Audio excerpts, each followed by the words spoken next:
On the day my fiancé of 7 years, Ling Zhou, married his female secretary, my body was found in a ditch, bloated beyond recognition. As he exchanged rings with Lin Yun on stage, my corpse was just being discovered in the filthy water. Everyone was blessing them, but no one remembered. I was the one who had been by Ling Zhou's side for 7 years. My rotting skin was stretched to transparency. My entire body disfigured beyond recognition. Even the most experienced forensic examiner couldn't help but look away. My brother, A, received an urgent task: to solve the case of the unidentified female body found in the ditch as quickly as possible. The victim he was to investigate was suspected to be an undercover journalist working on an organ trafficking case. It wasn't until the forensic examiner found a memory card among the fragments of her internal organs that the truth began to surface. If you're seeing this footage, it means I've successfully infiltrated the underground black market. The familiar voice jolted my brother awake. Only then did he remember. His sister, who had supposedly eloped abroad 3 years ago, had been missing without a trace ever since. Hearing that voice, Qingqi was stunned.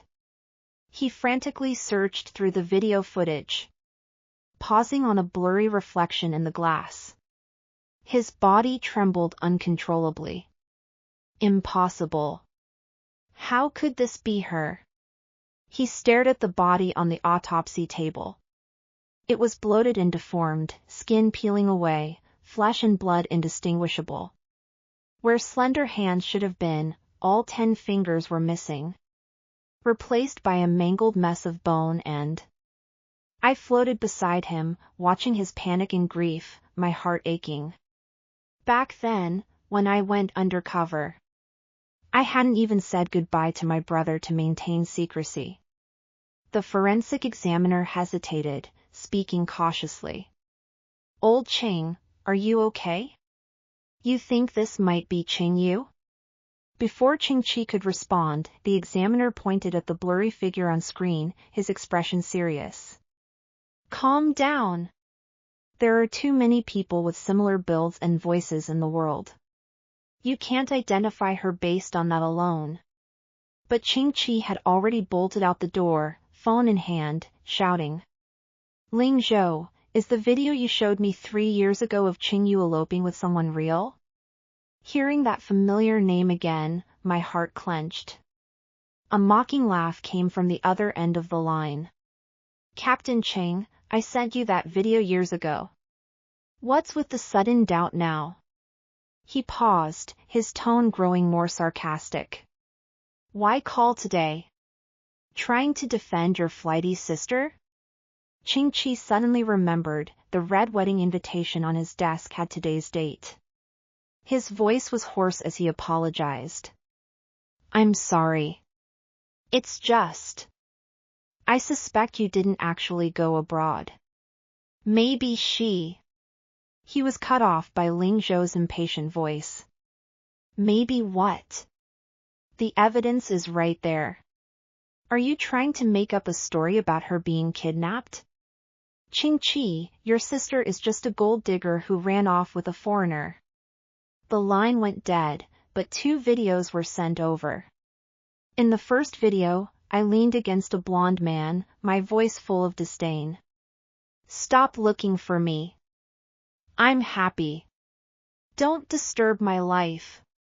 What they didn't know was that I was forced to film that under the black market's control. Every word spoken with a gun pressed to my back. Qingqi, however, seemed relieved, sweat soaking his shirt. Good.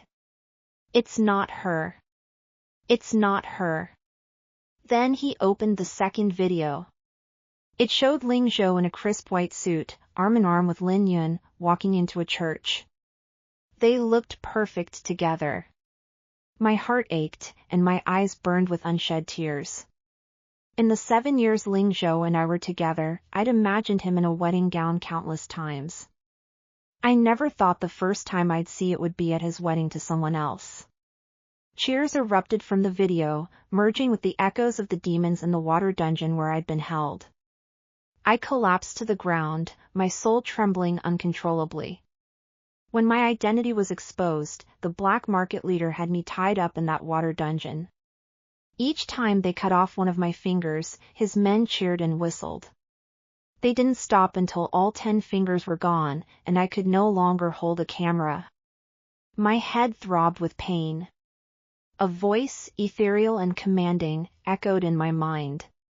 Qing Yu, your soul lingers. You can only reincarnate once your body is claimed by your family. If no one claims you within 48 hours of your body being found, your soul will scatter into nothing. Before I could process the words, a shout pulled me back. Captain Cheng! Come quick! We found something. I followed Qing-Chi back to the autopsy room. The forensic examiner pointed at the diagram on the screen, shouting. Look! There's a red mole under the right ear. We can use this to find her family. Qing-Chi froze, his eyes reddening. What did you say? He grabbed his keys and ran out, his hands trembling so badly it took 3 tries to start the car. I floated in the passenger seat, catching a glimpse of the kitty charm on the dashboard. I'd forced that on him when he bought his first car. Joking, even if I'm gone, you're not allowed to take it off. Seeing his graying hair, though he was only in his early 30s. I choked up, but no tears would fall. A screech of brakes jolted me back. Qing-Chi had already stormed out of the car and punched Ling Zhou in the face. Ling Zhou! Swear to me, did my sister really go abroad? Ling Zhou surged forward but hesitated, intimidated by Qing-Chi's. Ling Zhou wiped the corner of his mouth, his voice dripping with disgust. Captain Cheng, what madness is this now? You've seen the video. Do you think I'd cuckold myself? Qing-Chi's eyes were bloodshot, his voice trembling. Then why does the corpse, tortured beyond recognition, have the same red mole under its right ear as you? The moment the words left his mouth, a sharp crack echoed as Ling Zhou crushed the wine glass in his hand. Lin Yun, drawn by the noise, walked over with a stiff smile. What's going on here? Seeing Lin Yun, my heart lifted. Before I left, she'd overheard details of my mission. With no choice, I begged her to keep it secret and take care of my brother and Ling Zhou. With her here, surely my body would be claimed. But her next words froze me in place. You sent me photos from her travels abroad not long ago, Lin Yun said. Didn't she switch to some African guy? They're all lovey-dovey. How could she just disappear? She pulled out her phone and shoved the photos in Qing-Chi's face. Qing-Chi's strength seemed to drain away, replaced by a look of immense relief. Ling Zhou's face darkened further, his tone stiff. You've been in touch with her all this time? Why didn't you say anything? Lin Yun coquettishly wrapped her arms around him. You asked me not to tell anyone. Don't be mad, honey. I floated in the air, my fingertips cold. That photo was taken right after I went undercover. How could it be from not long ago? Watching Lin Yun cling to Ling Zhou, her face full of sweetness, my stomach churned. Ling Zhou and I used to fight often, he was always busy with his startup. Every time, Lin Yun would mediate, explaining to him that I needed. If we lasted 7 years, it was because of her. With no parents and a brother to understand a girl's heart. Lin Yun had been like an older sister to me. Before I died, my only regret was not saying goodbye properly. I thought her marrying Ling Zhou after I left was just emotional comfort for him. But now, seeing the barely concealed smugness in her eyes, I understood. Lin Yun had loved Ling Zhou all along. I was the only fool who'd ever treated her as family. The familiar trembling returned as my hands began to fade, slowly dissolving. Church bells rang. Only 8 hours remained of the 48-hour limit. Desperate, I tried to grab my brother's sleeve, but my hand passed right through his arm. Just as despair set in, Ching Chi's phone buzzed. A programmer's urgent voice echoed through the room. "Captain Ching, we've partially decrypted the memory card. The video footage is enough to dismantle most of the trafficking network. And we found a file CY. We can use this to identify the victim." Ching Chi's pupils contracted. His phone clattered to the floor. Silence. After a long moment, he seemed to regain his composure. His fingers trembled as he bent to pick up the phone. But his voice was steady as he gave orders. "Too many people share those initials. 2 letters don't prove anything. What about forensics? Is the DNA comparison ready?" The programmer's calm voice replied. "It'll take more time. The body's too damaged, we might not get a match." Ching Chi took a deep breath, grabbed his keys, and rushed back to the station. Watching the speedometer climb, I sighed. When I got into journalism, I'd waved my acceptance letter in his face. I'm going to be the most journalist in the world. With my camera and pen, I'll expose every shadow. I'd laughed and hooked my arm through his. "Brother, if I die in the darkness, you have to bring me back into the sun." Back then, he just ruffled my hair affectionately.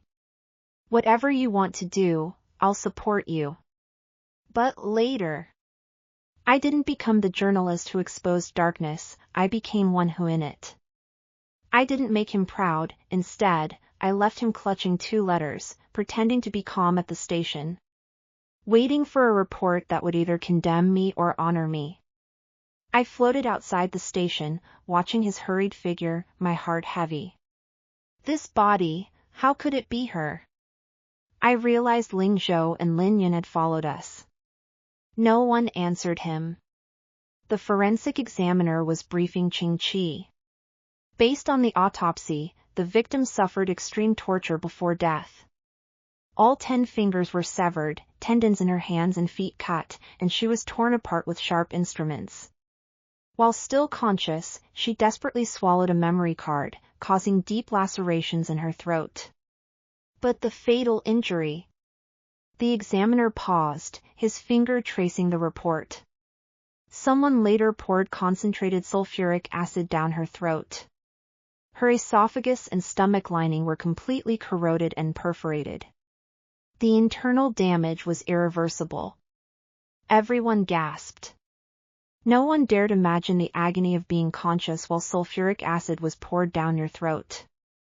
A scoff broke the silence. Ling Zhou stepped forward, his eyes brimming with suppressed emotion. "Ching Chi, you don't actually think this is Ching Yu, do you?" He forced a dry laugh, as if trying to convince himself. "Don't try to glorify your sister. She talked about being a righteous journalist, then ran off with someone. She's probably living it up somewhere right now. She never had the guts to be an undercover agent and suffer like this." Ching Chi's face darkened instantly. He clenched his fist and raised it to swing at Ling Zhou. But a shout interrupted him. Lin Yun looked up, delighted. "Look! You sent me another email." She held up her phone, rushing over. I floated beside her, my heart sinking. Who was impersonating me? She couldn't possibly be getting my emails. "Sister Yun, I'm traveling in Ireland. Got a new boyfriend too. This one's amazing. Unfortunately, I lost my camera on the way, and the memory card with my photos. Such a shame. Don't tell my brother or Ling Zhou where I am. I don't want to be disturbed. Take care." The attached photo showed me smiling coquettishly, arm in arm with a white man. On my wrist was a delicate chain I'd never wear. Lin Yun patted her chest, catching her breath. Thank goodness she lost the memory card. I was starting to worry. You know how she treasures herself, cries over a scratch. She'd never put herself through this kind of pain. Ling Zhou stared at the photo, a flicker of moisture in his eyes before he masked it with a sarcastic smile. I told you she didn't have the spine. All that talk about exposing darkness was just an act. Qingqi didn't respond, but his fingers curled into fists at his sides. Only one person could mimic my tone so perfectly and quickly: photos with AI. Watching Lin Yun's fake smile, I felt like I'd fallen into an ice cellar. Suddenly, I remembered the day before my identity was exposed. I was in a transaction when the gang leader targeted Lin Yun and Ling Zhou, who were on their honeymoon. Watching them kiss openly on the street, I swallowed my bitterness and urged the gang to choose another target. That hesitation cost me, it gave me away. Memories surfaced from the depths of my mind, and long-ignored details became clear. I was gagged and dragged into a car. Through the window, I clearly saw Lin Yun glance back. Her eyes swept over me, but she immediately turned and hugged Ling Zhou, saying with a smile, "It's windy. Let's go over there." She deliberately blocked his line of sight. I thought she was just keeping my undercover work secret because she was afraid of losing him. I never imagined she actually wanted me dead and gone. Even now, seeing my mutilated corpse, she felt nothing. With only half an hour left, my body grew increasingly transparent. I floated beside my brother, my head resting on his shoulder. Though I had no physical weight, the burden felt unbearable. The people I'd risked my life to protect were the ones who'd pushed me into the abyss. 7 minutes left. I closed my eyes, waiting for the end. But then, a uniformed figure stumbled in, his voice cutting through the room. "Captain Cheng! The DNA results are back." The programmer rushed in, holding the report, his voice shaking. "The system shows, the victim is your biological sister, Qingyu." Qingqi froze. He looked up, his gaze on the autopsy table. The red mole under the right ear, the one he'd known since childhood, was faintly visible. Impossible. His voice was hoarse as he stumbled toward the table. He stopped inches away, his trembling hand reaching out, then jerking back before touching the cold body. He was afraid. Ling Zhou's face went pale. His earlier mockery vanished. He stumbled backward, the wall with a dull thud, his voice shaking. "She's abroad. This can't be real. It's all fake." Qingqi's gaze fell on the body's missing fingers. Memories flooded back. As a child learning piano, I'd proudly play "Twinkle Twinkle Little Star" for him even with blistered fingers. The day I got into journalism school, I'd waved my acceptance letter in his face, poking his arm with those same fingers, declaring, "I'll expose you if you ever break the law." Now, those hands were just rotting flesh. Qingqi doubled over, gasping for air, tears hitting the floor. I'm sorry. I failed you." He remembered the elopement video. He remembered Ling Zhou calling her a gold digger who ran off with a foreigner. He remembered being too busy with cases to even return her calls. If only he'd asked more questions, would she have suffered this fate? Ling Zhou stared at the faint scar on the corpse's wrist, a chill running through him. She ran off with someone. How could she be an undercover agent? He leaned against the wall, his knuckles white, but still couldn't steady himself. Qingqi ignored him, his eyes fixed on the body's abdomen. There should be an appendix scar, from the night he'd carried a feverish me to the emergency room. Now it was buried under. He remembered me waking up after surgery, crying, "Brother, I'll never sneak-eat ice-cold watermelon again."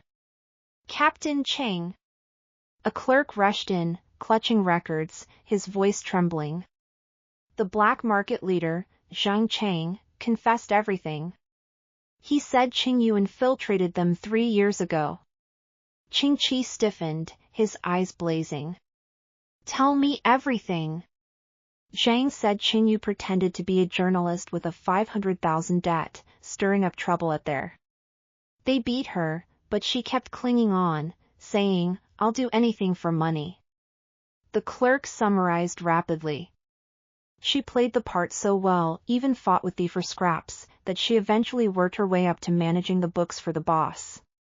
For 3 years, she secretly filmed transactions with uncopied ledger data onto toilet paper, hiding it in her shoes to smuggle out.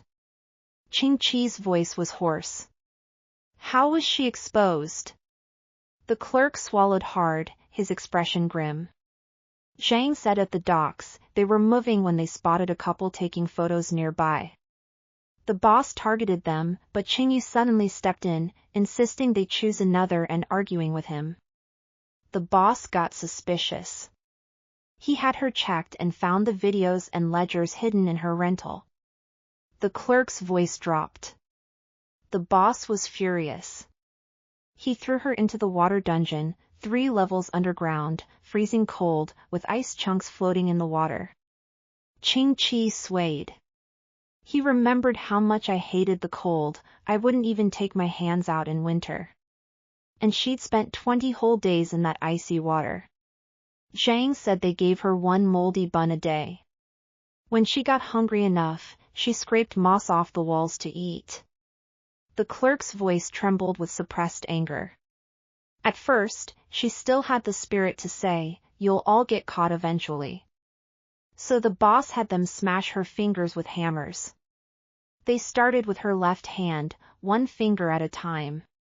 Her screams echoed through but she never begged. When her fingers were gone and she still wouldn't talk, they cut her Achilles tendons and hung her from the rafters, pouring ice water over her. Qing Qi could take no more. He squatted on the ground, hands covering his face as he sobbed. He remembered how I'd run to him, crying, over the smallest cut from kitchen knife. But this time, there was no one to comfort me. What happened next? She passed out. The boss thought she was dead and had her dumped in the ditch. Zhang even laughed about it, said she woke up just as they were throwing her in. So the boss poured concentrated sulfuric acid down her throat. She writhed in the ditch, skin sloughing off piece by piece, until she went still. Qing Qi shot up, his eyes blazing with hatred. Bring Zhang Chang here. Soon, Zhang Chang was escorted out of the by. Seeing Ling Zhou in the hallway, he screamed like a madman. Ha ha ha. It's because of you. You and your woman. Qingyu died because of you. Ling Zhou's head snapped up, his body shaking uncontrollably. Lin Yun, standing nearby, collapsed at Zhang's words, muttering to herself. How could it be? She was trying to save me? Zhang Chang, pinned against the wall by, thrashed wildly, a grin on his face. It was you, at the docks, Qingyu fought with our boss because of you too. If she hadn't meddled, she wouldn't have been exposed. Wouldn't have had her fingers smashed and tendons cut. Ling Zhou shuddered, stumbling forward to grab Zhang's collar, his voice hoarse. What are you saying? She was protecting us? Zhang Chang sneered, cruelty in his eyes. What else? Ling Zhou's grip slackened. He staggered, nearly falling.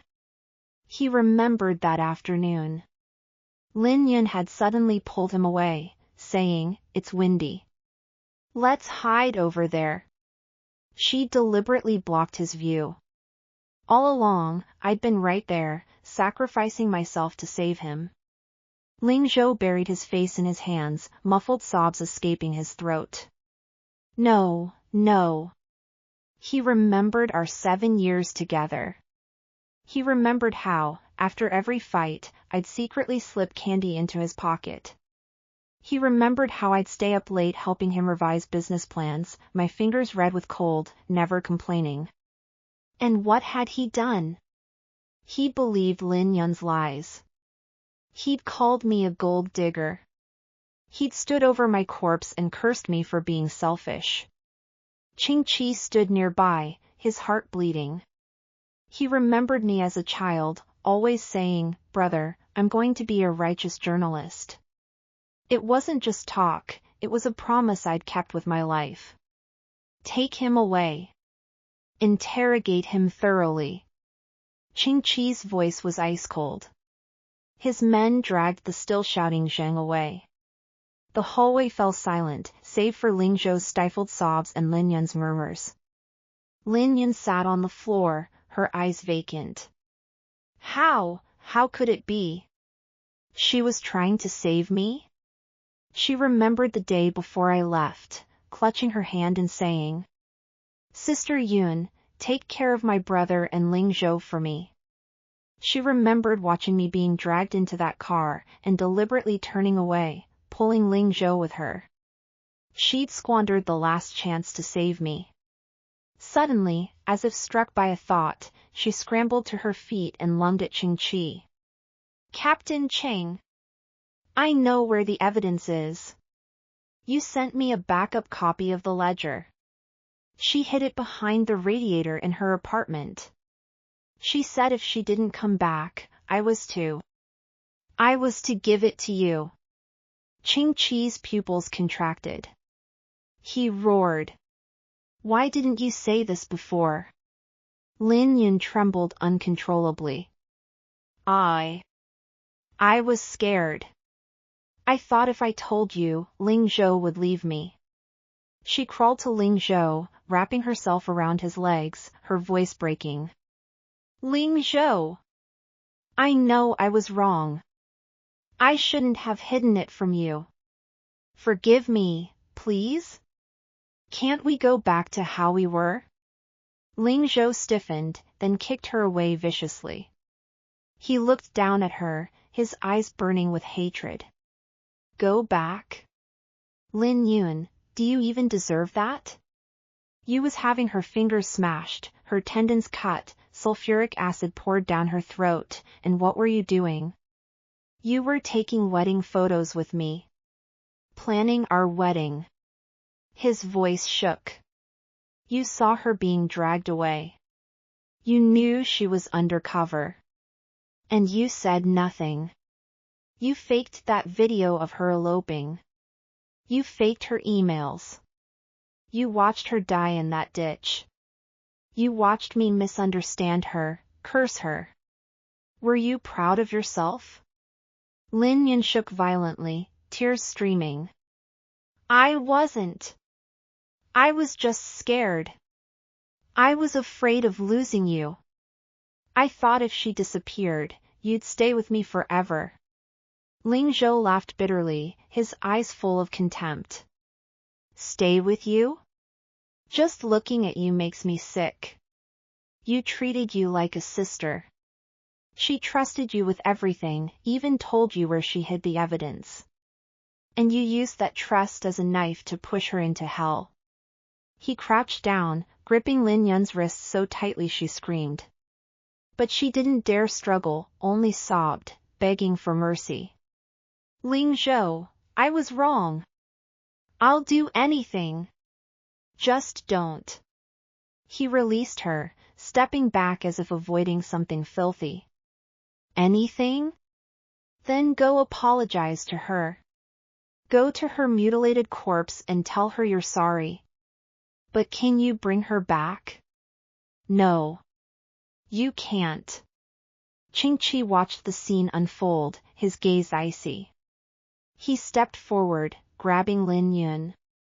Stop wasting time. Take us to her apartment to get the evidence. It's the only chance you have to atone. Lin Yun, dragged along, kept looking back at Ling Zhou, her eyes pleading. But he just turned away, refusing to look at her. I floated behind them, watching Lin Yun's despair, and felt no sympathy. My apartment was coated in a thin layer of dust. The familiar scent hit me as the door swung open. Ching-Chi went straight to the radiator, carefully prying off the cover. Inside, wrapped in multiple layers of plastic, was a notebook. He opened it. It was densely packed with records, transaction times, locations, names. Every victim of the organ trade was listed, the handwriting neat at first, then growing hasty toward the end, as if written in a hurry. Ching-Chi's fingers traced the final page. There was my name, with a small sun drawn beside it. You. Ling Zhou leaned in, and when he saw the notebook, tears streamed down his face. He remembered how I always drew little suns in my notebooks. Seeing the sun means there's hope. But I'd stayed forever in the dark. Just then, Ching-Chi's phone rang. Captain Cheng. We found a microchip in the victim's clothing fragments. It contains an unsent recording. Ching-Chi had the recording played. When my voice filled the room. Brother, if you're hearing this, it means I'm gone. I spent 3 years undercover, gathering evidence. The ledger and the chip have enough to bring them all down. Ling Zhou. I'm sorry I couldn't stay with you. Live well. Don't grieve for me. The recording ended. The room was silent. Ling Zhou collapsed to the floor, sobbing. You. I'm sorry. I was wrong. I should never have doubted you. Should never have believed Lin Yun. Lin Yun stood frozen, her face ashen. I didn't mean to. I really didn't mean to. She covered her face, her cries heart-wrenching. Ching-Chi turned off the recording, his eyes full of sorrow. We will avenge you. Everyone who hurt you will pay. With the ledger and chip, the police quickly dismantled the entire network. Ching-Chi led the final raid himself, arresting the boss. The boss initially refused to confess. But when Ching-Chi threw the ledger and recording in front of him, his face went pale, and he slumped in his chair. Gritting his teeth, the boss's eyes burned with hatred. That Ching-Yi woman, she had a backbone, I'll give her that. We tortured her for so long, and she never gave up the evidence. Just kept saying we'd pay. Ching-Chi's voice was cold, with a barely perceptible tremor. Didn't she pay enough? You smashed her fingers, cut her tendons, poured acid down her throat, and dumped her in a ditch. Have you no humanity? The boss sneered. Humanity? In this business, talking about humanity is suicide. If she hadn't stuck her nose in, protecting that couple, she'd still be alive. She brought it on herself. Ching-Chi slammed the table. She was protecting the man she loved for 7 years. The people she wanted to keep safe. You monsters wouldn't understand. In the end, the boss and all his were sentenced to death. Lin Yun, for falsifying evidence and withholding information, received 3 years in prison. On the day of the verdict, Lin Yun scanned the court